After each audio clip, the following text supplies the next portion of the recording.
I-unbox natin yung in-order ko na pangbalot para dito sa ano. Ito po ay carbon sticker.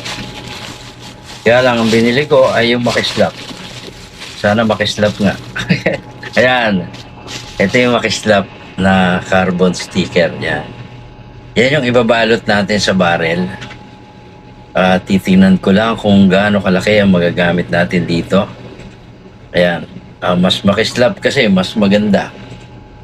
Ayan. At pati yung ating shroud, yung ating silencer sa dulo, yung suppressor, parang batawag nila dyan, yung nakalimutan ko na. Hindi kasi tayo nagre-review bago mag-ano eh. So ito, unboxing ito ng pambalot natin. So napakaganda siya. Pwede sa sasakyan kasi napakakislap niya. Kaya kita nyo, ginaganon ko na. Hindi siya nadadamage. Hindi nagkakaroon ng gas-gas. So matibay talaga siya. Kaya ito ay recommended ko sa inyo. Yan. Ayan nga, ginagasgas ko na para matanggal yung tape. Napakatibay. Hindi siya basta magagasgas. Kaya pag nakalagay na yan dyan sa nakalagay na yan dyan sa inyo, sa shroud natin, sigurado maganda to.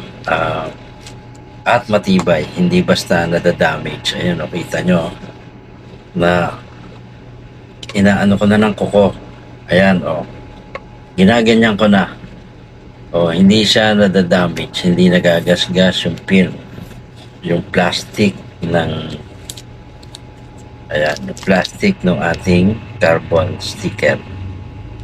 So,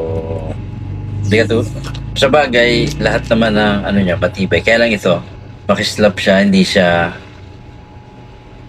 nadadamage basta-basta kahit kamutin mo, ganyan, Ayun, kinakamot ko na, maano rin yung kuko ko.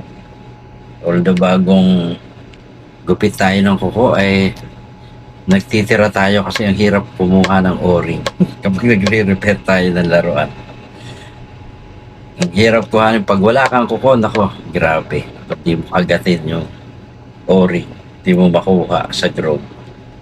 Kaya kailangan ko palagi at least mahaba-haba yung kuko. So ayan.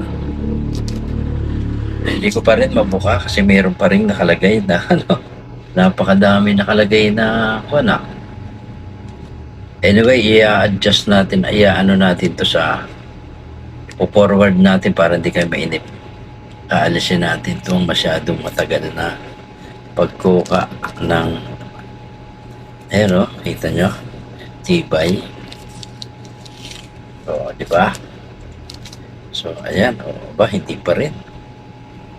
Ang dami nang nakuha na, Ayan,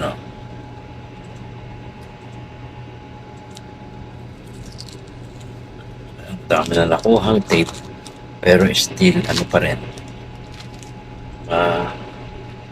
May dumidikit pa rin. Yun. So, di ba, kita niya, kislap na. Yan. Kislap niya. Ayan. Tapos, mayroon madaling gupitin yan. Ayan, pag nasukat nyo, mayroon ng guide sa likod. So, ayan, yung may gusto niyan, sa inyo. Pakita ko sa inyo. Ilalagay ko yung link doon sa description ko sa inyo, At saka yung ibang mga parts neto, ipapakita ko sa inyo. Ilalagay ko sa description.